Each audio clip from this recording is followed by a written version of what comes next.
बिस्मिल्लाहिर्रहमानिर्रहीम। अस्सलाम वालेकुम स्टूडेंट्स। आज हम BSN six semester subject epidemiology unit 2 concept of health and disease इस चैप्टर को हम इंशाल्लाह आज डिस्कस करेंगे। लेकिन इस चैप्टर में जो इम्पोर्टेंट MCQs है, इम्पोर्टेंट पॉइंट्स है, तो वो भी हम साथ साथ जो है डिस्कस करेंगे। और जो हमारे पेशावर सिल रीजन्स में इससे जो MCQs आए थे वो भी हम अपने इस लेक्चर में आप लोगों के साथ शेयर करेंगे।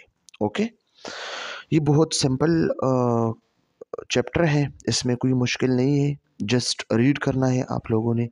और मैं जो पॉइंट्स आप लोगों के साथ शेयर करता हूँ आपने इसको अपने नोट्स में नोट करना है। ओके, चलिए स्टार्ट करते हैं। इसमें हम स्टडी किया करेंगे, इसमें हम हेल्थ और डिजीज़ के कंसेप्ट्स को डिस्कस करेंगे कि हेल्थ के कंसेप्ट्स कौन से हैं, कौन कौन सी थ्योरीज है, और डिजीज़ क्या चीज़ है, इलनेस क्या चीज़ है, सिकनेस क्या चीज़ है। ओके, और इसके मुख्तलिफ़ किस्म के कंसेप्ट ऑफ हेल्थ की थ्योरीज है, बायोमेडिकल कंसेप्ट है, इकोलॉजिकल कंसेप्ट है, साइकोलॉजिकल कंसेप्ट है, होलिस्टिक कंसेप्ट है, इसको हम डिस्कस करते हैं। फिर डिटर्मिनेंट ऑफ हेल्थ हम डिस्कस करेंगे, इंडिकेटर्स हम डिस्कस करेंगे। ओके, और इसमें जो इम्पोर्टेंट है वेव ऑफ काजेशन है, और जो मुख्तलिफ़ किस्म की थ्योरी जर्म थ्योरीज है। ओके, तो इसी को हम व्हील थ्योरी है, नेचुरल हिस्ट्री ऑफ डिजीज़ है, तो इस चैप्टर में ये चीज़ें हम डिस्कस करेंगे। और ये बहुत इंपॉर्टेंट चैप्टर है पेपर के लिहाज से। MCQs में इससे बहुत ज़्यादा जो है क्वेश्चन आते हैं, MCQs आते हैं। ओके, इसके ऑब्जेक्टिव क्या है? At the end of this presentation the student will be able to discuss the term of health disease well being. हमने डिफ्रेंशिएट करना है हेल्थ को, डिजीज़ को, वेल बीइंग को। Okay, describe the concept of causation. फिर हमने concept of causation जो है कि डिजीज़ कैसे काज हो सकता है, तो इसी को हम डिस्कस करेंगे। अंडरस्टैंड द हेल्थ इंडिकेटर्स, और जितनी भी हमारे पास हेल्थ इंडिकेटर्स हैं इसी को हम डिस्कस करेंगे इस चैप्टर में। हेल्थ इंडिकेटर्स कौन से हैं? जो मेजरेबल वेरिएबल होते हैं हमारे पास। ओके, क्रोड डेथ रेट है, CDR जो कहते हैं। ओके, इसमें द क्रोड बर्थ रेट है। ओके, इन्फेंट मोर्टेलिटी रेट है, प्रीनेटल मोर्टेलिटी रेट है, न्यूनेटल मोर्टेलिटी रेट है। ये सब जो है मॉर्बिडिटी मोर्टेलिटी, ये सब हम हेल्थ इंडिकेटर में डिस्कस करेंगे। Okay, concept of health. Health के कॉन्सेप्ट क्या है? Health is evolved over the centuries. ये सेंचुरीज से इवॉल्व होता है। इवॉल्व क्या होता है? इवोल्यूशन। जो डे बाय डे जो है इसमें चेंजेस आते हैं। 1 ईयर में एक जैसा होता है, नेक्स्ट 10 ईयर में मतलब चेंज हो जाता है, 100 ईयर में और भी चेंज हो जाता है, तो ये इवोल्यूशन होता है। ओके, तो health is evolve over the centuries. ये सेंचुरीज में जो है ये इवॉल्व हुआ है हेल्थ। किसी ने एक डिफिनेशन, किसी ने दूसरा डिफिनेशन, किसी ने तीसरा डिफिनेशन। अब इस चैप्टर में हम इसके डिफिनेशन डिस्कस करने वाले हैं। Changing concept of health till now are. आज भी हेल्थ के जो कंसेप्ट है वो चेंजिंग होते हैं। ओके, इसमें नंबर फर्स्ट है बायोमेडिकल कंसेप्ट, सेकंड वन है इकोलॉजिकल कंसेप्ट, थर्ड वन है साइको सोशल कंसेप्ट, और लास्ट वन जो है होलिस्टिक कंसेप्ट।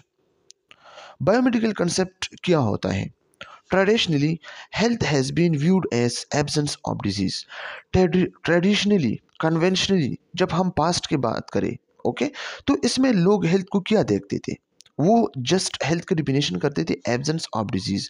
किसी इंसान को कोई फिजियोलॉजिकल डिजीज ना हो तो वो क्या होता है?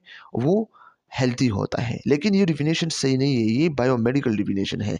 तो हमारे पेपर में ये MCQs आया था कि traditionally health has been viewed as an. Okay, तो इसमें ऑप्शन दिया था एब्सेंस ऑफ डिजीज, तो ये करेक्ट ऑप्शन है। Okay, and if one was free from disease, और वो जो डिजीज से बिल्कुल फ्री हो, जो हमारे फिजिकल या फिजियोलॉजिकल डिजीज होते हैं ना, इससे जब एक बंदा फ्री हो तो उसको हेल्थी कहा जाता था। ओके, दिन the person was considered healthy, तो ये वाला बंदा जो है हेल्थी कंसाइडर्ड होता था।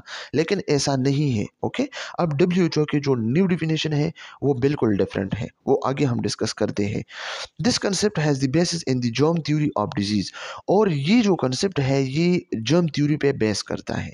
अब जर्म थ्योरी क्या है ये भी आगे हम डिस्कस करेंगे, लेकिन अभी भी हम इसको थोड़ा सा डिस्कस करें। जर्म थ्योरी से हमारे पास एक ऐसा थ्योरी है जिसमें ये जो लोइस पोस्चर है वो कहते हैं कि एक स्पेसिफिक जर्म्स, ओके। एक स्पेसिफिक माइक्रोब्स जो है एक स्पेसिफिक डिजीज़ को जो है काज करता है। और अगर स्पेसिफिक माइक्रोब्स को आप मतलब अलग कर लें, इसको आप आइसोलेट करें और फिर किसी दूसरे बंदे को इसको इंजेक्ट करें, तो ये वही ऑल डिजीज जो है काज करेगा। तो ये हमारे पास क्या है, जर्म थ्योरी ऑफ डिजीज है। तो ये बायोमेडिकल कंसेप्ट किस चीज़ पे बेस करता है, जर्म थ्योरी ऑफ डिजीज पे। तो ये भी एमसीक्यूज पॉइंट ऑफ व्यू से काफ़ी इंपॉर्टेंट है, okay. The medical professional viewed the human body as a machine. ये ह्यूमन बॉडी जो है ये एक मशीन की तरह जो है काम करता है, ये हमारे पास एक मशीन है, okay. Disease as consequences of the breakdown of the machine, okay. और ये जो मशीन के ब्रेकडाउन होता है, मशीन ख़राब होता है, तो जिस तरह हमारे बॉडी में डिजीज़ होता है तो इसी तरह मशीन भी ख़राब होता है। तो जिस तरह फैक्ट्री कंपनी में मशीन ख़राब होता है तो इसी तरह हमारे बॉडी में भी मशीन ख़राब होता है। तो जब मशीन ख़राब होता है तो इसको डिजीज़ का नाम दिया जाता है, ओके। इसके बाद है one of the doctor task is repair of the machine. और जो इंजीनियर आता है मशीन को रिपेयर करता है। तो इसी तरह अगर हमारे बॉडी में कोई मशीन ख़राब है, कोई ऑर्गन ख़राब है, डॉक्टर इसको करेक्ट करता है, ठीक करता है। तो ये डॉक्टर क्या है, ये हमारे पास डॉक्टर है। अगर मशीन ठीक करता है तो ये क्या है, ये एक इंजीनियर होता है, मिस्त्री होता है, ओके। तो ये हमारे पास क्या है, बायोमेडिकल कॉन्सेप्ट था, ओके। और स्टूडेंट्स एक बात याद रखिए, ये जो बुक है तो बुक भी आप लोग जो है साथ जो है रीड करें। बुक में भी कुछ भी नहीं है, बहुत इजी है, ओके।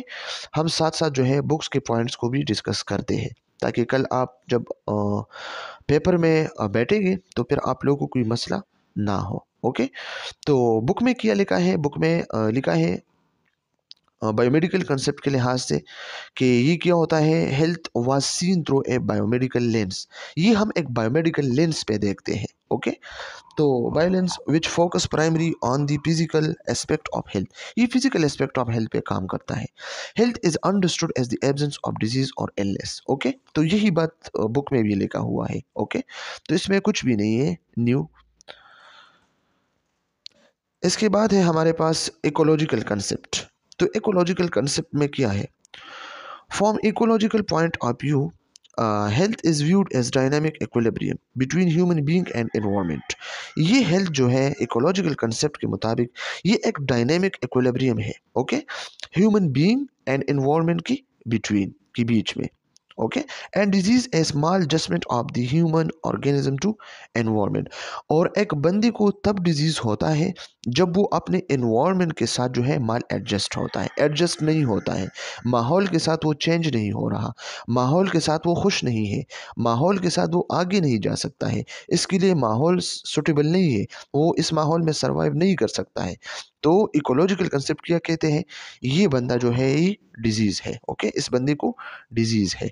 तो health is view as a dynamic equilibrium between human being and environment. ये ह्यूमन बीइंग और एनवायरनमेंट के बिटवीन डायनेमिक इक्विलिब्रियम अगर है तो बंदा हेल्दी है, अगर नहीं है तो बंदा हेल्दी नहीं है, okay. Maladjustment of human organism to environment. Human organism जब माल एडजस्ट होता है एनवायरनमेंट के साथ, वो एडजस्टमेंट नहीं कर सकता है, तो हम कह सकते हैं ये इसको डिजीज़ है। जो बंदा माहौल या एनवायरनमेंट के साथ एडजस्ट कर सकता है तो वो हम कहते हैं हेल्थी है। किस कंसेप्ट के लिहाज से, इकोलॉजिकल कंसेप्ट के लिहाज से, ओके। अकॉर्डिंग टू डोबस के मुताबिक health implies the relative absence of pain and discomfort and a continuous adaptation and adjustment to the environment to ensure optimal function। ये कहता है कि हेल्थ जो है क्या है, ये एक relative absence of pain and discomfort. अगर हमारी बॉडी में पेन नहीं है, डिस्कम्फोर्ट नहीं है, बेचैनी नहीं है, तो हम कह सकते हैं कि ये वाला बंदा जो है ये हेल्थी है।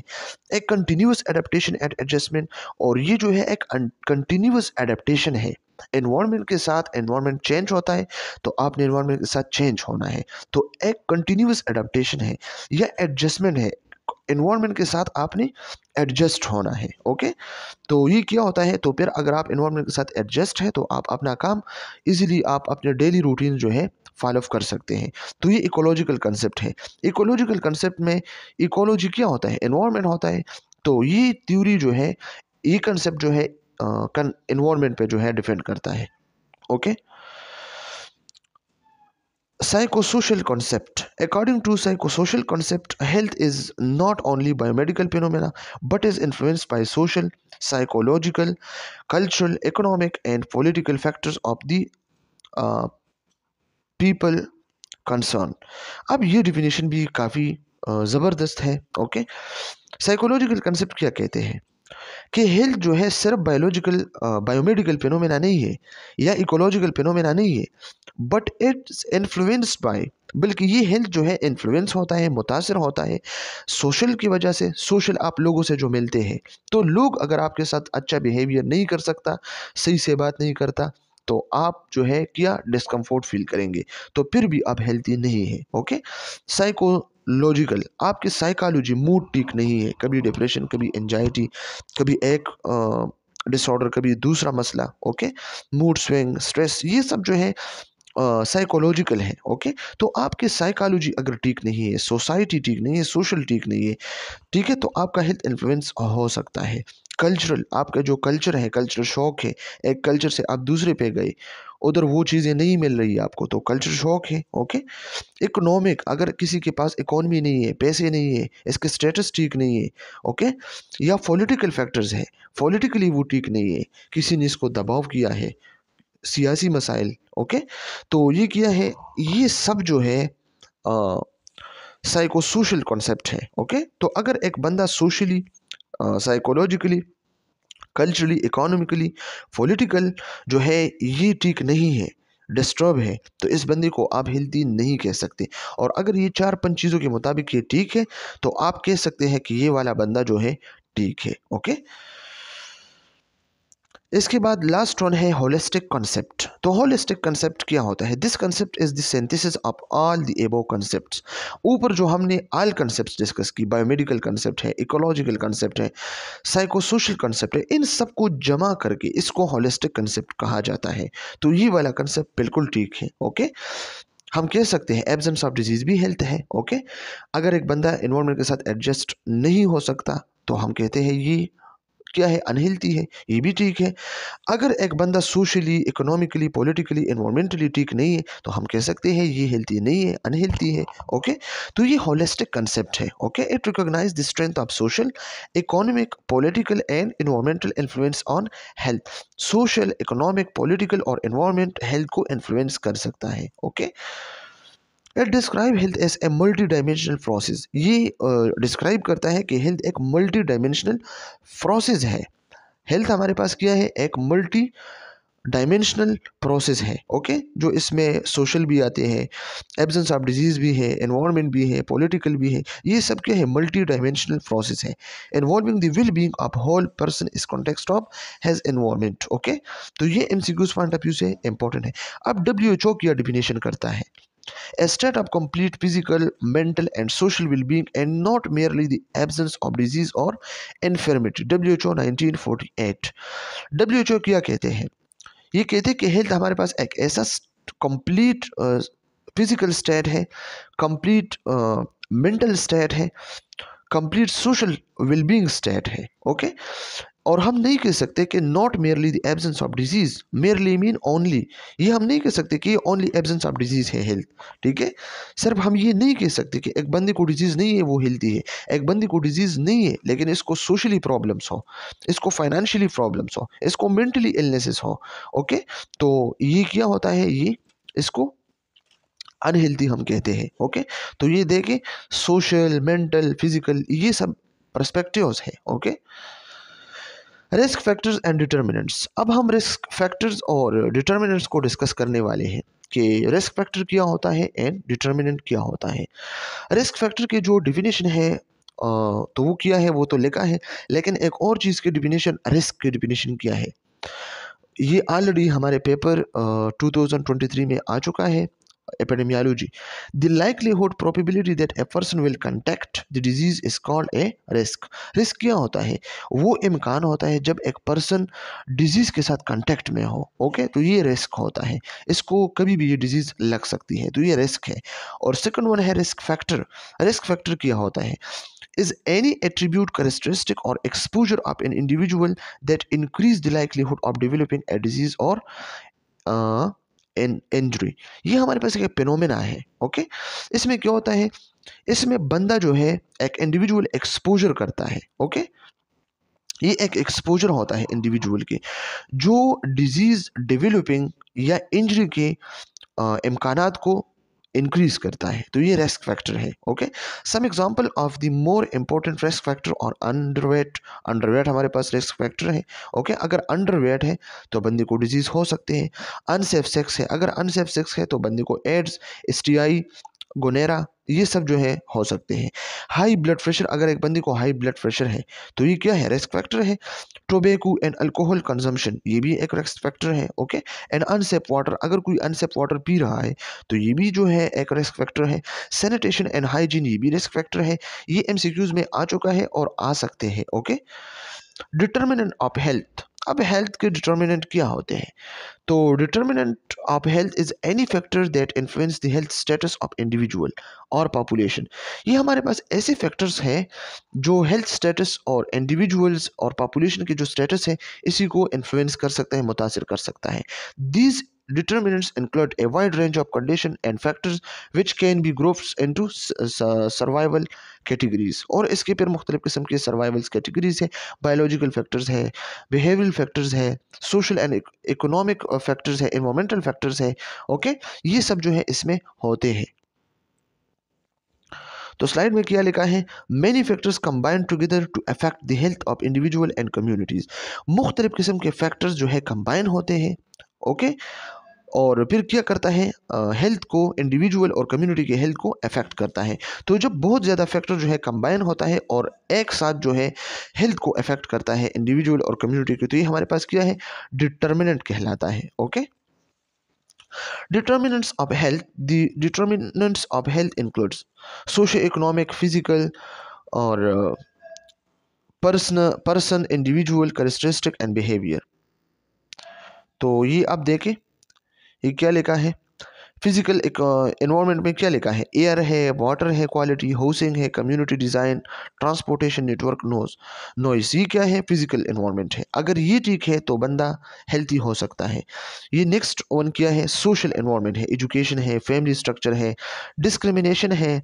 ओके, हेल्थ सर्विसेज है, क्राइम्स है, वायोलेशन है। अगर ये चीज़ें कम हो, डिस्क्रिमिनेशन ना हो, हेल्थ सर्विसेज ठीक हो, क्राइम ना हो, वायलेंस ना हो, एजुकेशन ठीक हो, फैमिली स्ट्रक्चर ठीक हो, तो बंदा सोशली जो है हेल्थी हो सकता है। ओके, इसके बाद इकोनॉमिक, ये जो ऑरेंज कलर है इकोनॉमिक इन्वायरमेंट है, तो इसमें इनकम है, वेल्थ है और एम्पावरमेंट है, एम्प्लॉयमेंट है, सॉरी, इकोनॉमिक प्रॉस्पेरिटीज़ है। ओके, इसके बाद है लाइफस्टाइल है, तो इसमें डाइट है, अगर बंदे के डाइट ठीक हो, टोबैको यूज़ नहीं करता, फिजिकल एक्टिविटी है, ड्रग अल्कोहल यूज़ नहीं करता, सेक्सुअल एक्टिविटी सेफ है, तो बंदा कह सकता है कि ये क्या है, ये हेल्थी है। ओके,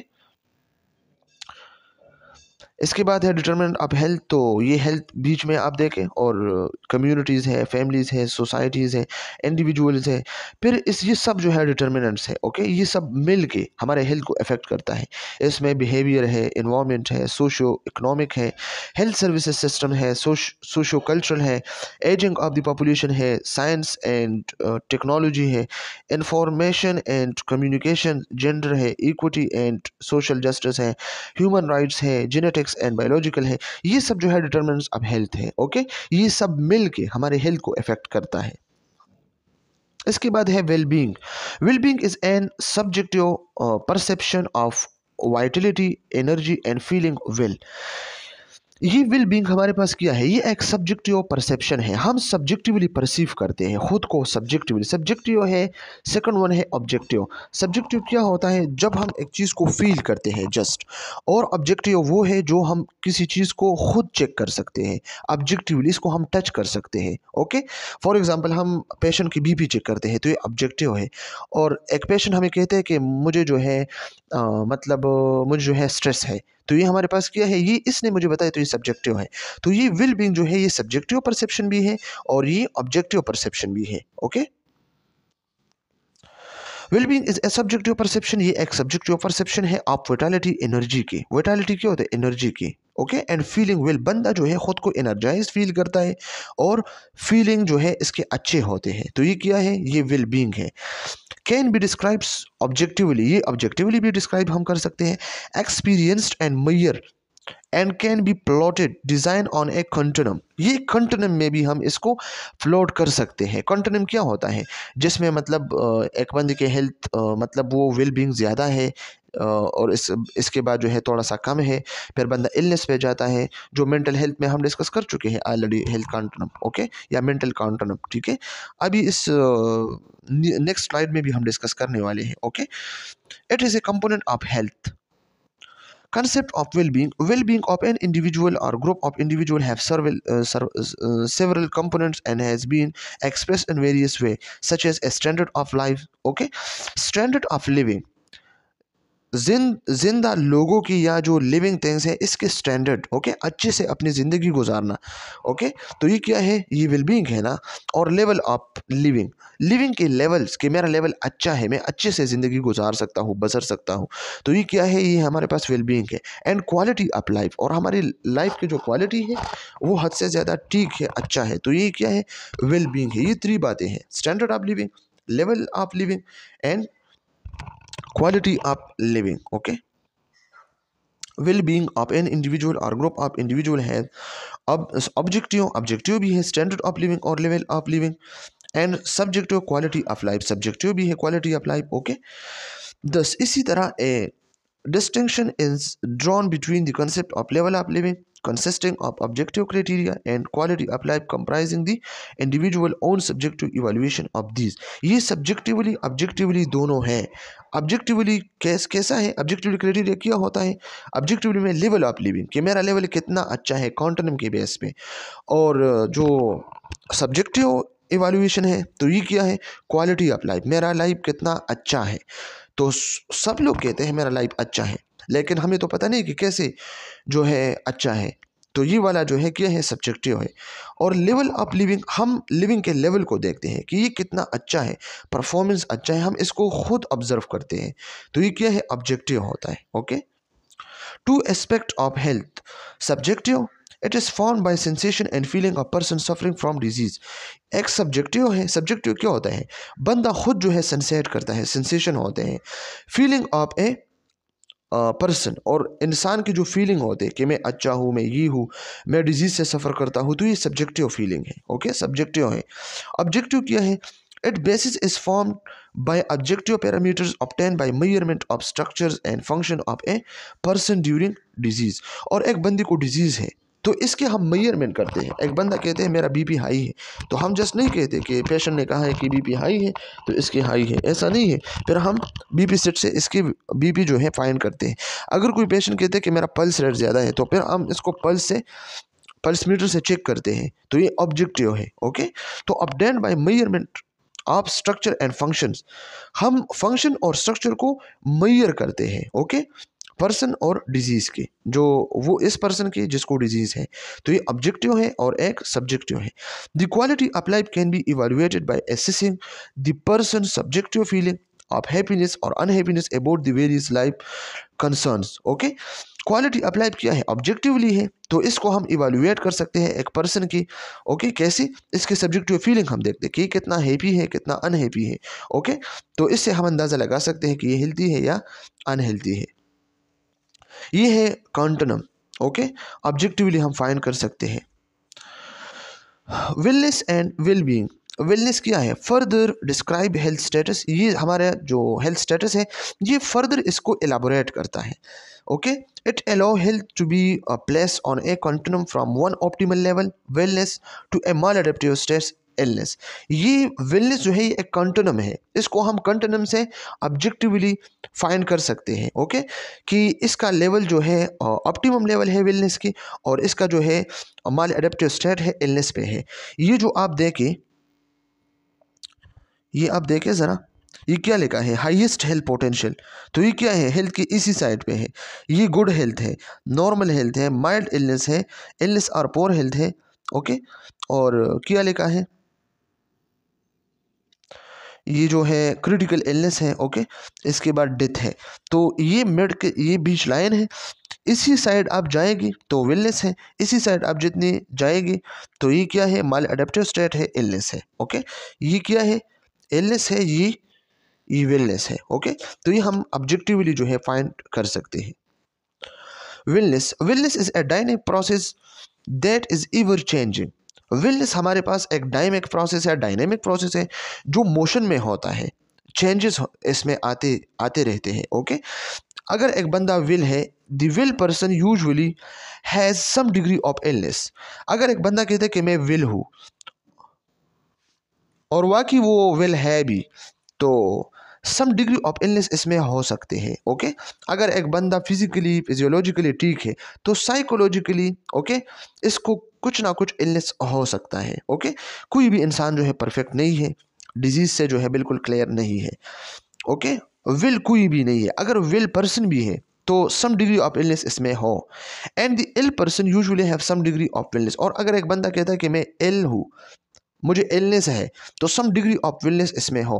अगर एक बंदा जो है कोई डिजीज़ है इसको, ओके, तो ज़रूरी तो नहीं है कि ये बिल्कुल मेंटली हर डिजीज़ इसको हो, मेंटली वो ठीक हो सकता है, इकोनॉमिकली वो बिल्कुल ठीक होता है, ओके, सोशली वो बिल्कुल ठीक हो सकता है।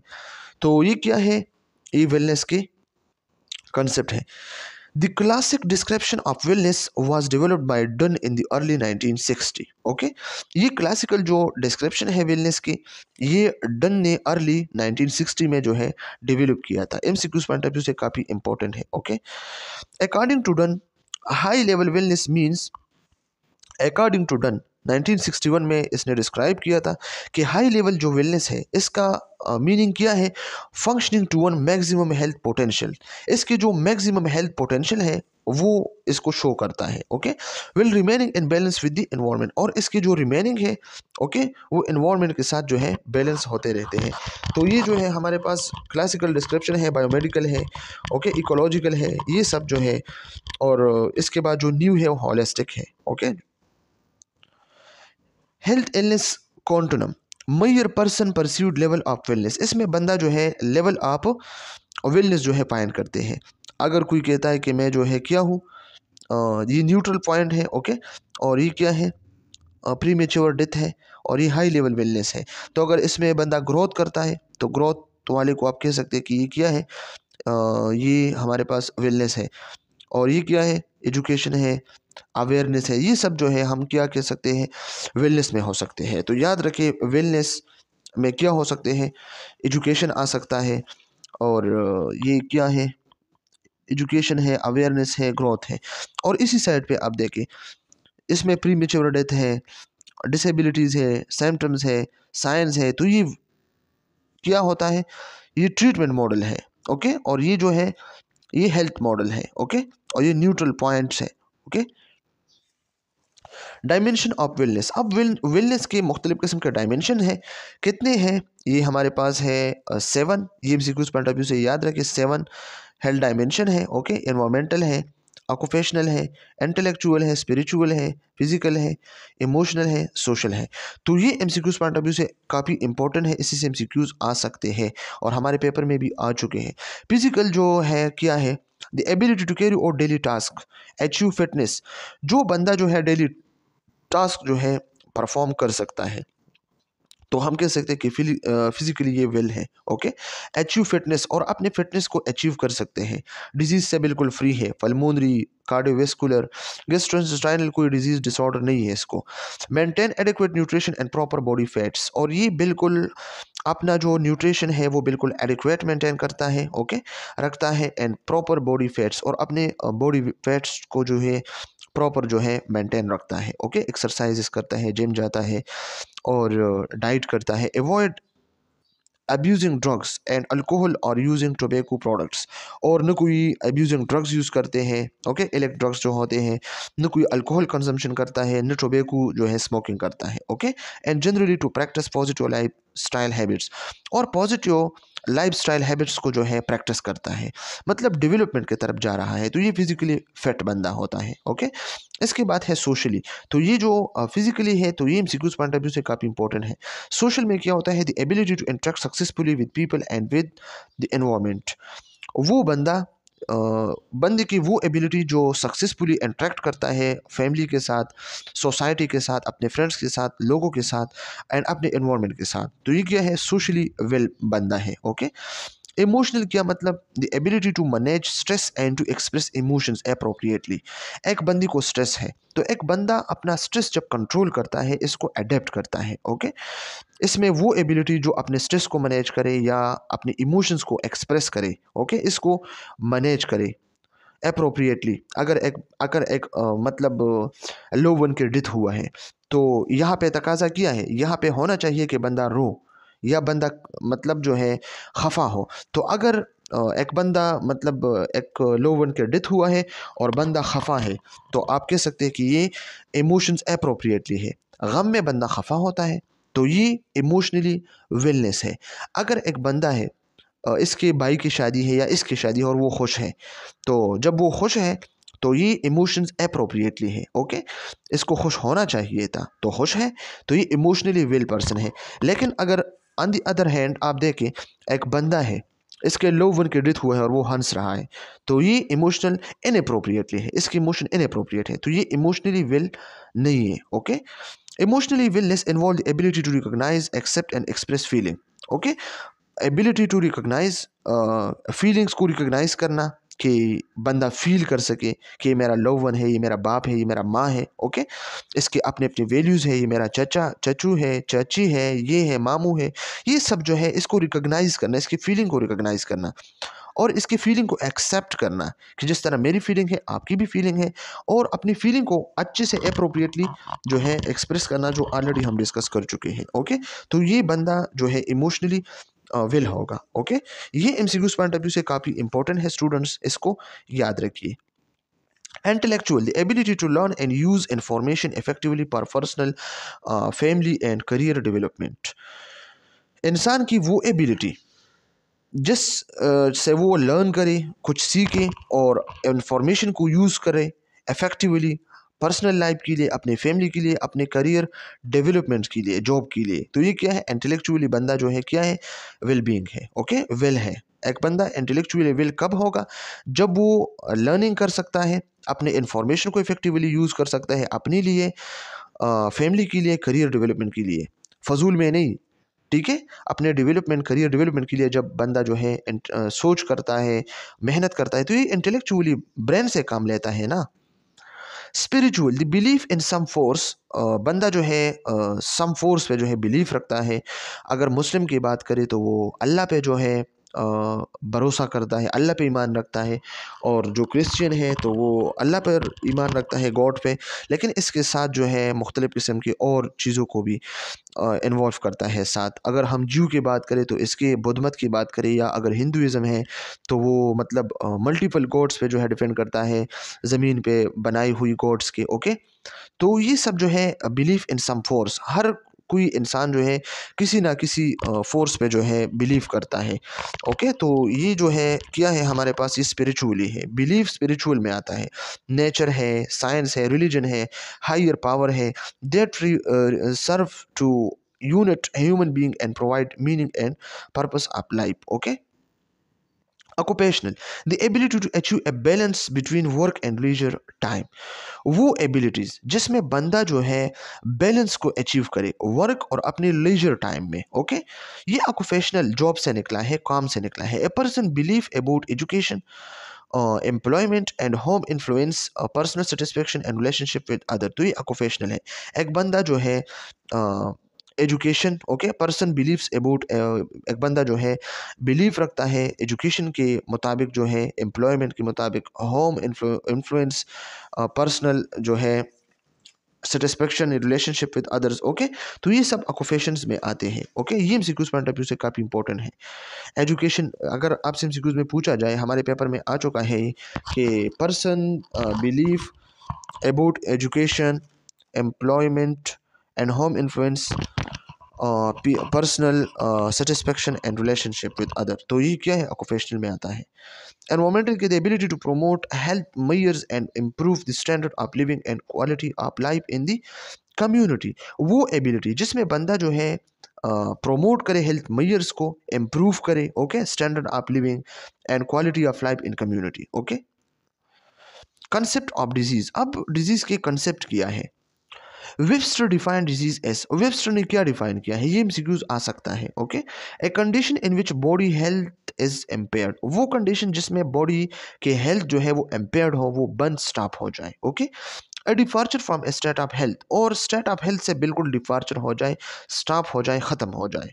N alteration of the human body interrupting the performance of vital functions, और हमारे बॉडी के जो वाइटल फंक्शंस हैं, हार्ट काम कर रहा है, ब्रेन काम कर रहा है, लंग्स काम कर रहा है, किडनी काम कर रहा है, लिवर काम कर रहा है, डाइजेस्टिव सिस्टम है, सर्कुलेटरी सिस्टम है, ये अपना परफॉर्मेंस जो है नहीं करता, और इसमें इंटरप्शन आता है, अल्ट्रेशन आता है ओके, डिविएशन आता है। तो ये क्या है, ये डिजीज है, और ये वेबस्टर ने डिफाइन किया है okay. The Oxford English dictionary define disease as a condition of body or some part or organ of the body in which its function are disturb or derange, हमारे body में, हमारे parts of body में, हमारे organs of body में okay, जब वो normal function करता है, और नॉर्मल फंक्शन से वो क्या होगा, इसमें डिस्ट्रप्शन आता है ओके, डिरेंज आता है, वो सही से फिर काम नहीं करता। तो ये ऑक्सफोर्ड डिफिनेशन है डिजीज की। Concept of disease, ecological point of view, disease is defined as maladjustment of the human organism to the environment, जब बंदा एनवायरनमेंट के साथ माल एडजस्टिव होता है okay, adjustment to environment okay, environment के साथ बंदा एडजस्ट नहीं हो रहा, तो ये क्या होता है, ये इकोलॉजिकल कंसेप्ट है डिजीज की okay. The simplest definition is that disease is just the opposite of health, और किसी ने ऐसा डिफिनेशन भी किया है कि सिंपल वर्ड में डिजीज क्या होता है, अपोजिट ऑफ हेल्थ है, जब हेल्थ के अपोजिट आप जाए तो इलनेस है, डिजीज है। Any deviation from normal function और स्टेट ऑफ कंप्लीट फिजिकल और मेंटल वेल बीइंग ओके, हमारा जो नॉर्मल कंप्लीट फिजिकल स्टेट है या मेंटल स्टेट है, जब इस नॉर्मल फंक्शनिंग में डिविएशन आ जाए ओके, इसमें चेंजेस आ जाए, तो ये डिजीज है। Distinguish between disease, illness, sickness okay. चले ये हम डिस्कस करते हैं ताकि फिर आप लोगों की मसला ना हो, एग्जाम्पल के साथ। डिजीज़ क्या होता है, डिजीज़ हम कह सकते हैं specific diagnosable condition that disturb normal bodily function, ये स्पेसिफिक डायग्नोजेबल कंडीशंस है, जब बंदा डायग्नोज करता है कि इसको हार्ट की प्रॉब्लम है, ब्रेन की प्रॉब्लम है, लिवर की प्रॉब्लम है, that disturb normal bodily function, जो हमारे नॉर्मल बॉडीली फंक्शन को डिस्टर्ब करता है। और याद रखिए ये ऑब्जेक्टिव होता है ओके, इसको आप मतलब ऑब्जेक्टिव और सब्जेक्टिव आप जो है इसको फाइंड कर सकते हैं, सब्जेक्टिवली भी है डिजीज, ऑब्जेक्टिवली भी है ओके, लेकिन ये जो है मेडिकल डायग्नोस रिक्वायर्ड होता है इसके लिए ओके। और इसके एग्जांपल किया है, डायबिटीज़ है, हार्ट डिजीज़ है, ट्यूबरकुलोसिस है ओके। इसके बाद हमारे पास सिकनेस आता है, तो सिकनेस क्या होता है, a social term that refers to how an individual condition is perceived and responded to by society, ये हमारे पास क्या होता है, how an individual condition is perceived and responded, किस तरह इंडिविजुअल की जो कंडीशन है वो परसीव्ड होता है ओके, लोग इसको कैसे परसीव करता है, या वो लोगों को कैसे परसीव करता है, वो सोचता है कि लोग मुझे कैसे परसीव करता है, एंड रिस्पॉन्डेड टू सोसाइटी, और मैं सोसाइटी को कैसे रिस्पॉन्ड दूँ, या सोसाइटी मुझे कैसे रिस्पॉन्ड दे।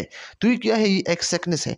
फॉर एग्जाम्पल, इसके मैं एग्जाम्पल दे रहा हूँ आपको, someone with the flu might experience sickness bye attacking on the sick rule, being excused from social obligations and receiving support or sympathy from others।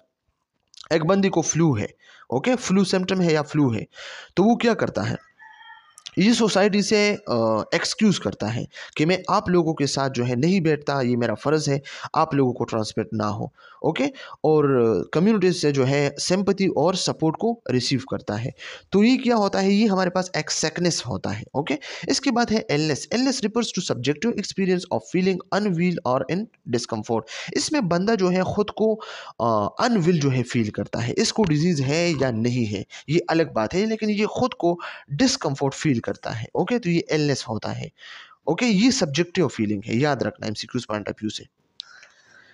इसके जो example है, a person might feel ill due to stress, fatigue, emotional factors without having a diagnosable test.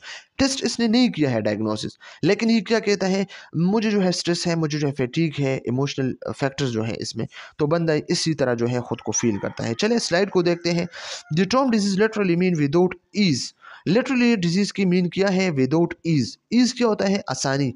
इसमें बंदी को आसानी नहीं है, बेचैनी होते हैं, राहत नहीं है बंदी को। अनएजीनेस, अनएजीनेस क्या होता है, बेचैनी होता है। When something is wrong with bodily function, हमारे बॉडी में जो नॉर्मल फंक्शन है इसमें समथिंग जो है रॉन्ग है। Okay. Illness refers to the presence of a specific disease and also to the individual perception and behavior in response to disease। ये individual के खुद की परसेप्शन है, वो खुद को कैसे परसीव करता है सब्जेक्टिवली। ओके।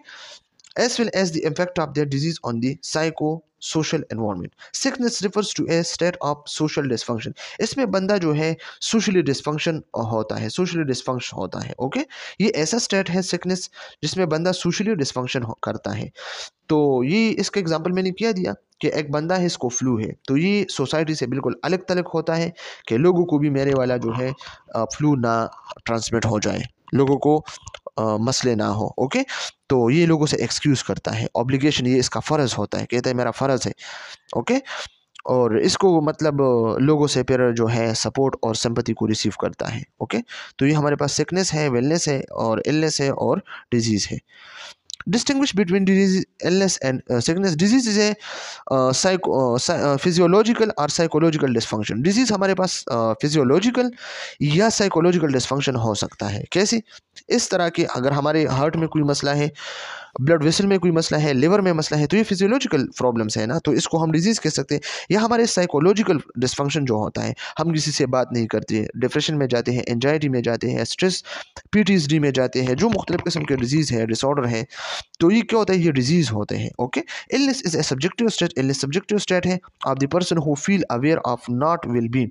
मैं खुद को ऐसा परसीव करता हूँ कि मैं डिस्कम्फर्ट फील करता हूँ, मैं अच्छा फील नहीं करता, तो ये मुझे इलनेस है, सब्जेक्टिव स्टेट है।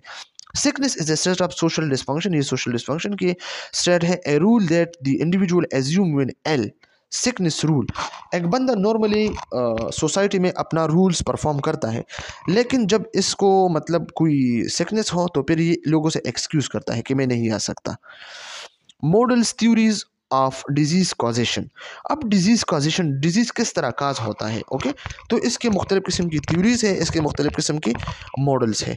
Human disease result from an interaction of the host agent environment. Disease कब होता है, डिजीज तब होता है जब होस्ट एजेंट और एनवायरनमेंट आपस में इंट्रैक्ट हो। Disease causation is usually describe in term of 4 models. इसके 4 मॉडल्स हैं। जर्म थ्योरी है, एपिडेमियोलॉजिक ट्रेड है, विल ऑफ कॉजेशन है एंड वेब ऑफ कॉजेशन है। वन बाय वन हम इसको हम डिस्कस करते हैं। जर्म थ्योरी ऑफ डिजीज क्या होता है, propose by Robert Koch and Louis Pasteur. Every human disease is caused by the microbe or germs. हर ह्यूमन डिजीज जो है माइक्रोब्स और जर्म से खास होता है। Which is specific for their disease. Okay. और ये वाला जो माइक्रोब या जर्म है ये इस डिजीज के लिए स्पेसिफिक होता है। Okay. And one must be able to isolate the microbe from the diseased human being. और अगर इस माइक्रोब या जर्म को हम आइसोलेट करें और किसी और को हम इसको इंजेक्ट करें तो सेम डिजीज इस बंदे में होगा। तो ये जर्म थ्योरी ऑफ डिजीज है। Okay. Epidemiological triad. Epidemiological triad क्या होता है, epidemiological triad the best known but most dated model of disease. ये सबसे जो है जाना पहचाना मॉडल है और मोस्ट डेटेड है। ओके। कम्युनिकेबल है, कम्युनिकेबल जो डिजीज इसके लिए होता है is the epidemiological triad. According to this model from an interaction among agent host environment, इन तीनों का जब आपस में इंट्रैक्शन हो तो डिजीज हो सकता है। ओके। एपिडेमियोलॉजिकल ट्रेड में एजेंट क्या है, काज ऑफ द डिजीज। जो चीज़ डिजीज काज करता है तो वो क्या है, एजेंट है। होस्ट क्या होता है, लिविंग थिंग्स, जिसमें एजेंट जो है सर्वाइव करता है, usually human or animals which expose to and harbour a disease. Environment क्या है, external factors that cause or allow disease transmission. ये वो फैक्टर्स हैं, ये वो एनवायरनमेंट है जो एजेंट को होस्ट में जो है सर्वाइव प्रोवाइड करता है, इसको फूड etc जो है प्रोवाइड करता है ताकि वो ग्रोथ कर सके। Epidemiological triad the mere presence of agent host and environmental factors is not sufficient to start the disease in man. Important बात है, इसने क्या कहा है, सिर्फ ये काफ़ी नहीं है कि एजेंट भी है, होस्ट भी है, इन्वॉल्वमेंट भी है, इससे डिजीज़ नहीं लग सकता है। It is the interaction of these factors, जब ये तीन फैक्टर्स आपस में इंट्रैक्ट हो तो डिजीज़ लग सकता है। That is required to initiate the disease process in man. Okay, तो एमसीक्यूज पॉइंट ऑफ व्यू से आप लोगों से पूछा जा सकता है कि mere presence of agent, host and environmental factors start disease, initiate a disease? Not, it is the interaction of these factors. Okay, susceptible host है, पैथोजन है, फेवरेबल कंडीशन है जो एनवायरनमेंट है, ससेप्टेबल होस्ट क्या है, होस्ट है, pathogen agent है। Epidemiological traits, तो अगर हम देखें डिजीज़ लिखा है, ससेप्टेबल होस्ट है नीचे, जो शुगर एंड फूड है। शुगर एंड फूड क्या है, एक एनवायरनमेंट प्रोवाइड करता है ना। बैक्टीरिया एंड फ्लैग, और बैक्टीरिया एंड फ्लैग एक होस्ट है, फ्लैग में बैक्टीरिया सर्व। टीथ एंड गम्स, और ये क्या होता है, ये हमारे पास होस्ट है। ओके, तो ये फेवरेबल एनवायरनमेंट है, और वायरलेंट पैथोजन है, और ससेप्टेबल होस्ट है। एपिडेमियोलॉजिकल ट्रेट्स, एजेंट क्या है, टीबी ऑर्गेनिज्म है, और होस्ट क्या है, पोर न्यूट्रिशन है। कनकरेंट डिजीज़ है, लो इम्यूनिटी है, तो बंदे को जो है डिजीज़ हो सकता है। और इन्वायरमेंट में क्या है, क्रोडिंग है, पोर वेंटिलेशन है या पोर वेंटिलेटर्स है। ओके, और बेड सैनिटेशन है, तो इन सबको आपस में इंटरेक्ट करके इससे डिजीज़ हो सकता है। डिजीज़ एजेंट्स बायोलॉजिकल है, बायोलॉजिक कौन से हैं, इन्फेक्शियस एजेंट्स हैं, इंसेक्ट है, एनिमल्स, एलर्जेंस हैं, ये बायोलॉजिक है। एमसीक्यूज पॉइंट ऑफ व्यू से काफ़ी इंपॉर्टेंट है। केमिकल में एयर आ सकता है, और पॉल्यूटेंट्स है, टॉक्सिक वास्ट है, पेस्टिसाइड्स है, इंसेक्टिसाइड्स है। ओके, फिजिकल में नॉइज़ है, रेडिएशन है, हीट है, कूल है, इलेक्ट्रिसिटी है। ओके, एजेंट्स में मैकेनिकल एजेंट्स है जो exposure to chronic frictions and other mechanical forces में result in crushing, tearing, sprain, dislocation and even death. मतलब जो लिगामेंट्स रप्चर होता है तो क्या होता है, लिगामेंट्स, इसको स्प्रेन कहा जाता है ना, स्ट्रेन कहा जाता है ना। एक है स्प्रेन, एक है स्ट्रेन। टेयरिंग, ओके, जो ओवरलोडिंग की वजह से हो, तो ये मैकेनिकल एजेंट्स हैं जो बंदा डिसलोकेट करता है डिस्क को। ओके, स्प्रेन काज करता है, टेयरिंग, क्रशिंग या मतलब डेथ को काज कर सकता है। ओके, सोशल क्या होता है, पॉवर्टी है, एक्सेस टू हेल्थ केयर है, मतलब हेल्थ केयर तक बंदा नहीं पहुंच सकता। सोशल आइसोलेशन है, डिप्रिवेशन है, महरूमी है किसी चीज़ों से, घरों से, पैसों से, तो ये सब क्या है, ये एजेंट्स है। वेब ऑफ कॉजेशन थ्योरी क्या होता है, MC Mahon and Fogg forwarded the theory of epidemiological web of causation। इसमें एक जाल होता है, वेब होता है, जिससे डिजीज काज हो सकता है। Where the various factor e.g. hypercholesterolemia, smoking, hypertension are likely and interacting web of a spider। Okay, इसको हम डिस्कस करते हैं। Each factor has its own relative importance in causing the final departure from the stage of health as well as interact with other modifying the effect of each other. इससे भी MCQs आ चुका है कि ये web of causation किसने discover किया था और इसमें क्या होता है। तो इसमें मुख्तलिफ किस्म के फैक्टर्स होते हैं। ओके, एक डिजीज़ के लिए मुख्तलिफ किस्म के फैक्टर इसमें होते हैं। ओके, एक डिजीज़ के लिए डिफरेंट फैक्टर्स हो सकते हैं इसमें। फॉर एग्ज़ाम्पल यहाँ पे आप देखें तो ये स्ट्रेस है, तो स्ट्रेस क्या कर सकता है, अगर हमारे बॉडी में हार्मोन कम है तो स्ट्रेस है। ओके, स्ट्रेस की वजह से स्ट्रेस हार्मोन भी ज़्यादा रिलीज होता है। अगर स्ट्रेस है तो बंदा स्ट्रेस में क्या करता है, स्मोकिंग करता है। ओके, तो ये क्या है, ये एक वेब ऑफ कॉजेशन है। तो अगर आप देखें, अगर हार्मोन चेंज हुआ तो हार्मोन चेंजेस से ओबेसिटी होगी। अगर बंदे को स्ट्रेस है, कोर्टिसोल रिलीज होता है, तो कोर्टिसोल से ओबेसिटी जो है इंक्रीज होते हैं। ओके, तो अगर ओबेसिटी ज़्यादा हुआ तो फिर क्या हो सकता है, ओबेसिटी ज़्यादा होने से hardening of the artery, artery hard होगी। ओके, और जब आर्टरी हार्ड होगी तो हार्ट डिजीज़ हो सकते हैं, बंदे को स्ट्रोक हो सकता है। ओके, और अगर यहाँ पे आप देखें किसी बंदे की जो है डाइट ठीक नहीं है, तो जब डाइट ठीक नहीं है या डाइट वो ज़्यादा ले रहा है तो ओबिसिटी होगा, तो ओबिसिटी से ये वाली प्रॉब्लम्स हो। ओके, अगर डाइट ज़्यादा लेता है और फिजिकल एक्टिविटी सही नहीं है, कम है, तो बंदे को क्या हो सकता है, बंदे को मतलब ओबेसिटी हो सकता है, ओबेसिटी से ये वाले प्रॉब्लम्स हो सकते हैं। एंड बंदा जो है हाइपरटेंशन में जा सकता है, जब बंदे को हाइपरटेंशन है तो हाइपरटेंसिव डिजीज़ हो सकता है। ओके, अगर स्मोकिंग ज़्यादा करता है तो इसके बॉडी में ब्लड क्लोटिंग जो है सही से नहीं होगा। तो ये क्या है, ये एक वेब ऑफ कॉजेशन है, हर तरफ से बंदा जो है, और हेरिडिटी से जो है ओबेसिटी हो सकती है। तो अगर एक बंदा हेरिडिटली जो है ओबीज है तो ओबीज पर्सन को ये वाले मसले हो सकते हैं। तो ये क्या है, ये हमारे पास just like a web of causation है, ये एक जाल है। ओके, मुख्तलिफ किस्म की डिजीज़ इस जाल में जो है डिजीज़ काज हो सकते हैं। इसके बाद है व्हील थ्योरी। व्हील थ्योरी क्या कहता है, व्हील थ्योरी में a medical knowledge advanced and additional aspect of interest that come into play is the comparative rule of genetics and environment. इसमें genetic और environment दोनों involve है wheel theory में. Okay, extrinsic factor outside the host, extrinsic factor outside the host हो factors in causation of disease. The trade as well as the web theory does not adequately cover up this differential. ये जो genetic और environment की बात है तो ये ना ट्रैड थ्योरी ने कहा न वेब थ्योरी ऑफ कॉजेशन ने कहा. ओके, ये थ्योरी इसको एक्सप्लेन करता है. To explain such relative contribution of genetics and environmental factors, the wheel theory has been postulated. Mosner and Karmer 1985. ये MCQs पॉइंट ऑफ व्यू से याद रखें कि व्हील ऑफ कॉजेशन किसने डिस्कवर किया था, किसने पोस्टुलेट किया था? मोजनर एंड क्रॉमर ने. ओके, ये की एक्सप्लेन करता है relative contribution of genetic environmental factor like wheel theory has postulated. Okay, the wheel deemphasise the agent the sole cause of disease. पहले तो हम ये कहते थे ना कि एजेंट जो है ओनली काज है. ओके, ये वाहिद काज है डिजीज़ के. लेकिन जब व्हील ऑफ कॉजेशन आया तो इसने कहा कि ये एजेंट जो है वाहिद काज नहीं है डिजीज़ के, और भी मुख्तलिफ किस्म के काजेज हो सकते हैं.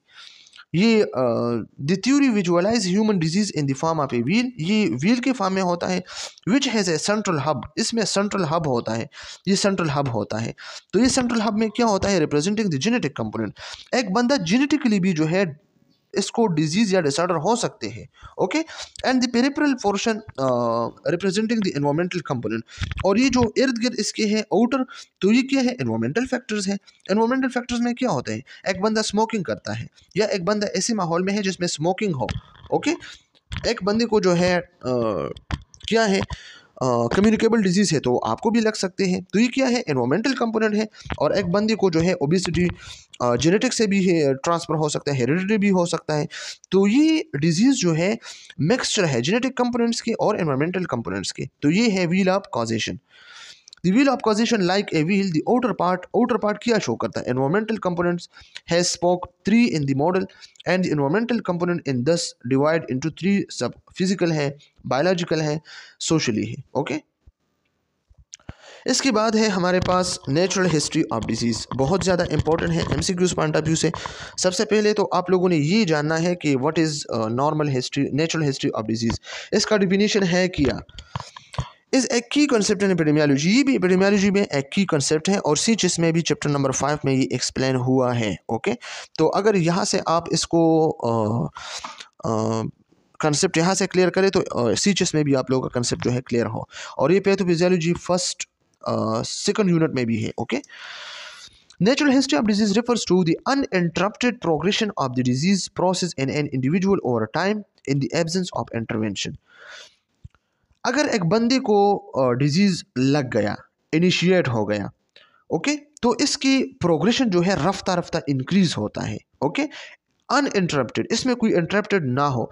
डे बाय डे इसका डिजीज़, इसका प्रॉब्लम जो है ज़्यादा होता है ओवर टाइम. ओके, लेकिन याद रखना in the absence of intervention, आपने इंटरवेंशन स्टार्ट नहीं की है और डे बाय डे आपकी जो डिसऑर्डर है, डिजीज़ है, वो ज़्यादा इंक्रीज होता है. तो आप कह सकते हैं ये नेचुरल हिस्ट्री ऑफ डिजीज़ है. डिजीज़ जहाँ से स्टार्ट हुआ और जहाँ से इसकी प्रोग्रेशन ज़्यादा हुआ और आगे जाता है in the absence of intervention treatment, तो ये क्या है? नेचुरल हिस्ट्री ऑफ डिजीज़ है. Okay, knowledge of the natural history of disease is important for the disease prevention and control. ये जो है डिजीज़ प्रिवेंशन और कंट्रोल के लिए बहुत ज़्यादा इंपॉर्टेंट है. MCQs पॉइंट ऑफ व्यू से याद रखें. अगर आप एक डिजीज़ के नेचुरल हिस्ट्री आप फाइंड करें कि यहाँ से स्टार्ट होते हैं, यहाँ पे जो है इसके मतलब प्रोग्रेशन होता है, यहाँ पे डिक्लाइन होता है, तो आप इससे डिजीज़ प्रिवेंशन और कंट्रोल कर सकते हैं. Okay, natural history of disease after contact with an infectious agent that is theoretically point at which the disease process may begin. Without medical intervention the process end with. अगर आप intervention ना करें तो ये disease जो है कहाँ पे स्टॉप हो सकते हैं, एंड हो सकते हैं रिकवरी पे. ओके, पेशेंट तो या रिकवर होगा या इसको डिसेबिलिटी होगी. ओके, हैंडीकैप होगा या डेथ पे जाएगा. नेचुरल हिस्ट्री ऑफ डिजीज आप देखें एमसीक्यूज पॉइंट ऑफ व्यू से काफ़ी इंपॉर्टेंट है। फर्स्ट है जो है स्टेज ऑफ ससेप्टिबिलिटी है। तो स्टेज ऑफ ससेप्टिबिलिटी में क्या होता है, जस्ट एक्सपोजर होता है, ओके, जस्ट एक्सपोजर होता है। इसके बाद स्टेज ऑफ सब क्लिनिकल डिजीज होता है। स्टेज ऑफ सब क्लिनिकल को लेटेंसी पेज भी कहा जाता है, ओके। तो इसमें पैथोलॉजिक चेंजेस होते हैं, ओके। स्टेज ऑफ सब क्लिनिकल में पैथोलॉजिक चेंज होते हैं, एमसीक्यूज पॉइंट ऑफ व्यू से याद रखिए, ओके। पैथोलॉजिक चेंजेस सब क्लिनिकल या लेटेंसी फेज में होता है, ओके।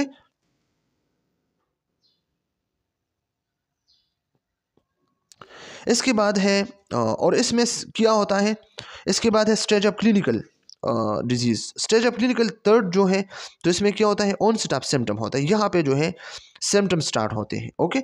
यहाँ पे जस्ट पैथोलॉजिकल चेंजेस हैं, सिम्टम नहीं है सब क्लिनिकल में, ओके।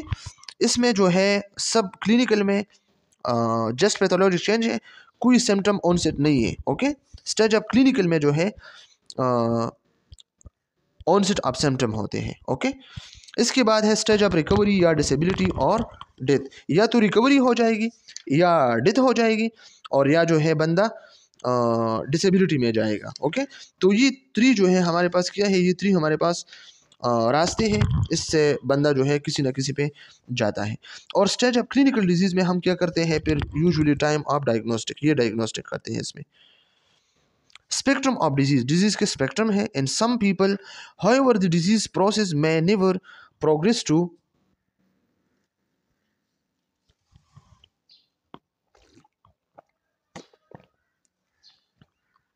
सॉरी। तो स्पेक्ट्रम ऑफ डिजीज में क्या होता है, in in others the disease process may result in illness, the range from mild to severe or fatal। किसी को माइल्ड डिजीज हो, किसी को सेवियर हो, किसी को फेटल हो, इससे वो जो है मतलब मर सकता है, तबाह हो सकता है। तो ये हमारे पास स्पेक्ट्रम ऑफ डिजीज है, इसको हम ऑलरेडी डिस्कस कर चुके हैं students. The range is called the spectrum of disease, ये रेंज जो है स्पेक्ट्रम ऑफ डिजीज कहलाता। Spectrum of disease because the spectrum of disease can include asymptomatic and mild causes, okay. Spectrum of disease में क्या हो सकता है, asymptomatic and mild causes भी है, केसेस भी हैं। The cases of illness diagnose by clinician in the community often represent only the tip of the iceberg. Iceberg phenomena भी हम डिस्कस करते हैं, ओके। जो एसिम्प्टोमेटिक है या माइल्ड केसेस हैं, okay. Many additional cases may be too early to diagnose or may even progress to the clinical stage.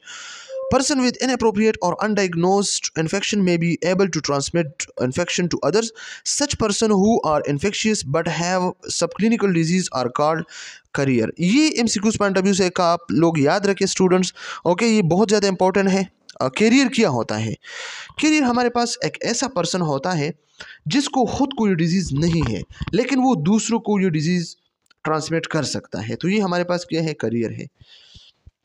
Iceberg of disease phenomena, iceberg phenomena is the representation of disease burden of community, okay. Community के लिए ये एक burden होता है। Iceberg has to portion, tip of the iceberg and submerge hidden part. एक tip of iceberg है और एक सबमर्ज है, ओके। तो आप देखें ये जो आइसबर्ग के जो टिप्स है, ओके, तो इसमें आप देख सकते हैं ये विजिबल केसेस है, जो मतलब क्लिनिक्स पे बंदा जाता है या इसको कोई सिम्टम है, साइन है, तो लोग कहते हैं कि इसको पला डिजीज़ है, ओके। तो ये क्लिनिकल इलनेस है, ये मतलब बंदे को डेथ हुआ, अच्छा ये डेथ हुआ इसको इस वजह से, या ये बंदा जो है इसको मतलब कैंसर है, डायबिटीज़ है, ये डिजीज़ है, वो डिजीज़ है, मेंटल डिसऑर्डर है, डिप्रेशन है। तो ये विजिबल केसेस है, क्योंकि बंदा जो है सिम्टम है या इसको साइंस है या वो क्लिनिकल पे गया है, ओके। लेकिन इससे बड़ा जो मसला है, प्रॉब्लम है, वो क्या होता है, वो जो है वो आइसबर्ग फिनोमेना है। ये जो बहुत कम परसेंटेज हमें पता है, ओके।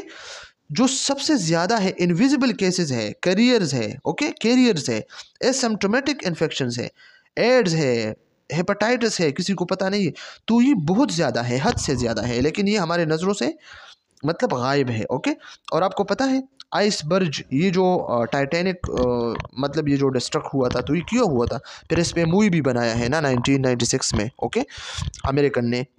तो ये इस मतलब जो टाइटैनिक है गलती किया था, ये था कि वो आगे जा रहा था और उसको सिर्फ आइसबर्ग नज़र आ रहा था कि ये तो जस्ट बस मतलब कम चट्टान है, अगर इसके साथ मतलब हमारा जो टाइटैनिक है वो मतलब इसको मतलब हिट भी करे तो ये तो छोटा है, इतना बड़ा तो नहीं है।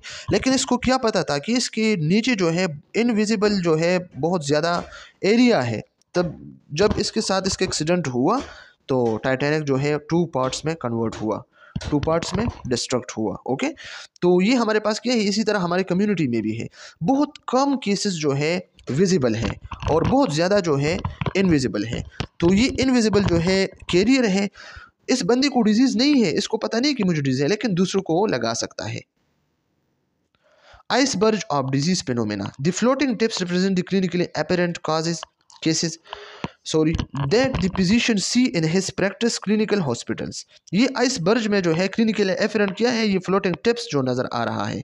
ओके, ये हमारे पास क्या है, प्लॉट, ये जो टिप्स नज़र आ रहा है सिर्फ ये क्लिनिकली एपरेंट है। ओके, प्रैक्टिस में या क्लिनिकल या हॉस्पिटल में फिजिशियन ने देखा है। The clinically apparent cases represent only a small fraction of the total cases of the disease in the community. Community में तो डॉक्टर ने या फिजिशियन ने या हेल्थ केयर वर्कर ने सिर्फ जो है जस्ट 3 to 5% लोगों को जो है देखा है, और तो कैरियर जो है अनविजिबल जो है ये बहुत ज़्यादा है, 97% है। The remaining large headed part of the iceberg represent the mass of unrecognised disease in the community. सब क्लिनिकल केसेस है, करियर है, अनडायग्नोस्ड केसेस है। जो सब क्लिनिकल है, पैथोलॉजिक चेंज है, लेकिन अभी जो है सिम्टम नहीं है, या करियर है या अनडायग्नोस्ड है, किसी ने डायग्नोज नहीं किया है। तो ये वाले जो है ये नीचे जो हेडन पार्ट है, लार्ज हेडन पार्ट है आइसबर्ग के, तो वो रिप्रेजेंट करता है। Hayden from view of the general public on physician.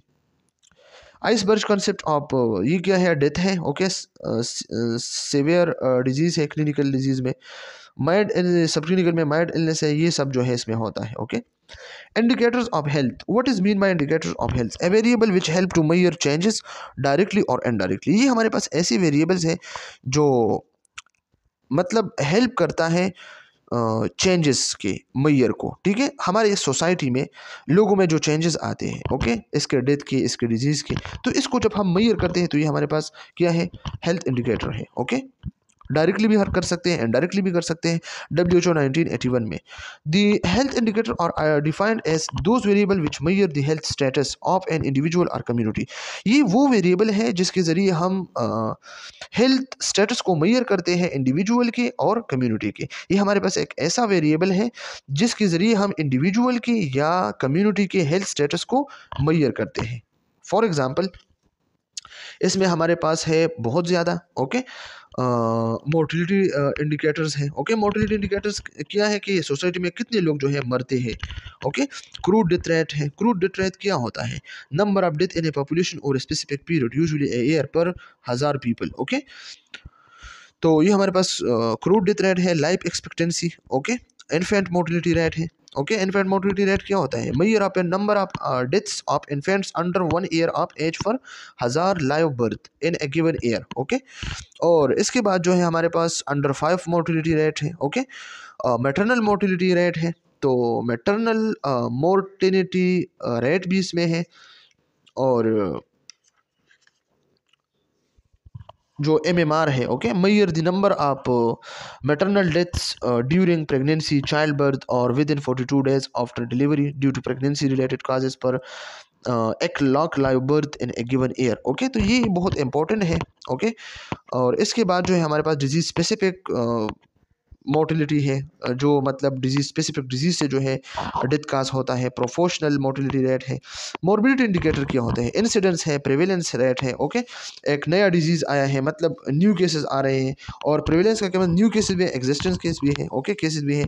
OPD attendance rate है, एडमिशन रीएडमिशन है, और डिस्चार्ज रेट है, duration of stay in hospital है, स्पिल ऑफ सिकनेस है, एब्सेंस फ्रॉम वर्क और स्कूल है। ओके, ये बहुत इंपॉर्टेंट है। न्यूट्रिशनल स्टेटस इंडिकेटर है, anthropometric measurement of pre school child है, prevalence of low birth weight है।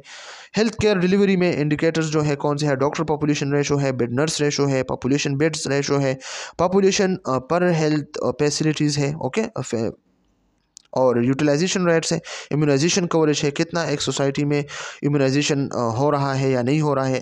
ANC कवरेज है, percentage of hospital delivery, contraceptive prevalence rate, bed occupancy rate, average length of stay in hospital. Okay, तो ये सब जो है हमारे पास इंडिकेटर ऑफ हेल्थ, इसको हम मेजर करते हैं सोसाइटी में, कम्युनिटी में। Okay, indicator of social and mental, rate of suicide, suicide कितने होते हैं, violence, crime, RTS, drug abuse, smoking and alcohol consumption. Okay, environmental indicator, proportion of population having a specific safe drink water and improved sanitation facility, level of air pollution or water pollution such noise pollutions, or socio-economic indicators, rate of pollution, increase per capita, GNP, dependency ratio, level of unemployment, literacy rate, family size, ये सब जो है इसमें होता है। तो thank you. अगर किसी को कुछ प्रॉब्लम्स है, कुछ मसले हैं या कोई क्वेश्चंस हैं तो कमेंट सेक्शन में आप लोग पूछ सकते हैं। ओके, लेकिन ये जो हेल्थ इंडिकेटर है ये बहुत ज़्यादा इंपॉर्टेंट है।